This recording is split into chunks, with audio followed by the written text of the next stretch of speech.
পুরাতন চাঁদগাঁও কাউন্সিলর অফিসের পাশ ঘিরে গড়ে ওঠা Chandgaon sports zone Chittagong city corporation থেকে ইজারা নেয় সাবেক কাউন্সিলর, কিন্তু গত 5 আগস্ট আওয়ামী লীগ সরকার পতনের পর আত্মগোপনে চলে যান তিনি।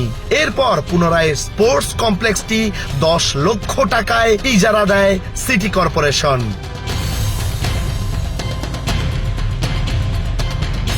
আর সিটি কর্পোরেশন থেকে ইজারা নেওয়া মালিক পক্ষ চাঁদগাঁও স্পোর্টস জোনটি 20 সেপ্টেম্বর উদ্বোধন অনুষ্ঠানের আয়োজন করে কর্তৃপক্ষ। তবে এই উদ্বোধন অনুষ্ঠানে প্রধান অতিথি হিসেবে উপস্থিত থাকার কথা ছিল চট্টগ্রাম মহানগর বিএনপির আহ্বায়ক এরশাদ উল্লাহর, কিন্তু তিনি দলীয় কাজের জন্য অনুষ্ঠানে উপস্থিত হতে পারেননি। এরপর মালিক পক্ষ ছাত্র আন্দোলনে চোখ হারানো মোহাম্মদ হাফেজকে প্রধান অতিথি করেন এবং অনুষ্ঠানে বিশেষ অতিথি হিসেবে উপস্থিত ছিলেন চট্টগ্রাম মহানগর যুবদলের সিনিয়র যুগ্ম সাধারণ সম্পাদক মোশাররফ হোসেন সহ অন্যান্য অতিথিরা। এ সময় ফিতা কেটে উদ্বোধন করেন আগত অতিথিবৃন্দ।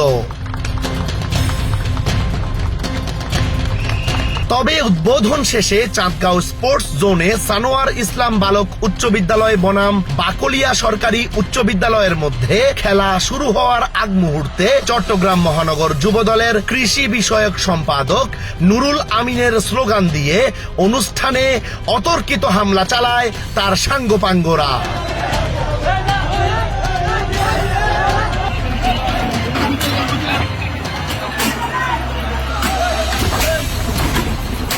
বহিরাগত যে আলফাজ, নওশাদ, আমজাদ, আমিনের নেতৃত্বে ওরা আমিন ভাইয়ের স্লোগান দিয়ে ট্রাম্পসে ঢুকে অতর্কিতভাবে হামলা করে আমাদের যে নিহত হয়েছে বাবু, ছুরির আঘাতে 2টা আঘাত, একটা ছুরি করছে ওই গলার কণ্ঠভাগের নিচে, এখানে ছুরি মারছে, আরেকজন বামাতে পুষ্পুরিতে ছুরি আঘাত করছে।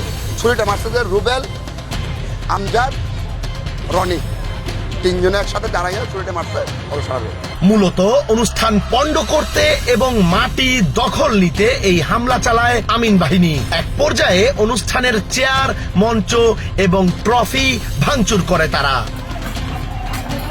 একটা খেলা দিয়ে উদ্বোধনের একটা বিষয় নিশ্চিত করে এবং ওই খেলাটা চলাকালীন সময়ে এই 100-200 লোকজন নিয়ে এরা আসি এই হামলাটা করে আমার ভাই বাবুকে হত্যা করেছে এবং আরো 4-5 জন ছুরি মেরে আহত করেছে।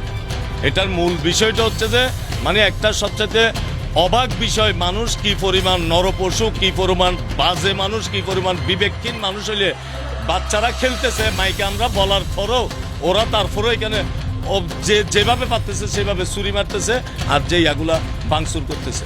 শুধু তাই নয়, মোবাইলে ভিডিও ধারণ করতে গেলে জুবাইর উদ্দিন বাবু নামে এক যুবককে এলো পাথারি ছুরিকাঘাত করে এবং আরো কয়েকজনকে কিরিস লাঠি সোটা দিয়ে আঘাত করে তারা। 100-এর উপরে ছেলেমেয়েরা গেট বাড়ি ছিল, হঠাৎ এক পর্যায়ে গেটটা ভেঙে চলে আসছে ভিতরে।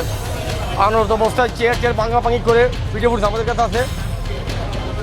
মারমুখী হয়ে আসছে চুরি কিরিস, একজন হাতে অস্ত্র দেখছি অলরেডি, একজন হেলমেট পরে একটা ছেলে, ওরা দেখে অস্ত্র দেখছিলাম, আর গুলো ছিল সবার হাতে কিরিস আর যে স্টপ ভাঙাভাঙি স্টপ ছিল।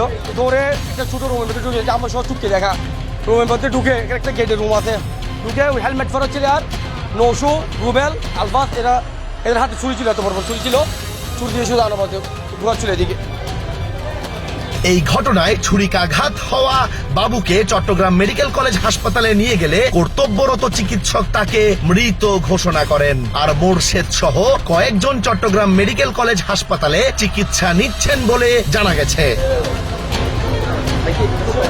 চট্টগ্রাম মহানগর বিএনপির আহ্বায়ক এরশাদ উল্লাহ বলেন, দলের ভাবমূর্তি নষ্ট করতে এই ঘটনা করেছে দুষ্কৃতিকারীরা। আমি মনে করি এগুলো দুষ্কৃতিকারী, এরা আমাদের দলের ভাবমূর্তি নষ্ট করার জন্য তারা এসে এগুলি কাজটা করেছে। তবে এটার ব্যাপারে আমরা অবশ্যই একটা কঠিন সিদ্ধান্ত আমরা নেব। এই ঘটনার বিষয়ে চাঁদগাঁও থানার ভারপ্রাপ্ত কর্মকর্তার কাছে জানতে চাইলে তিনি বলেন, মামলা হয়েছে আসামি একজনের অ্যারেস্ট আছে, 40 জনের জারমুক্ত আর 20-30 জনের কর্তা আছে।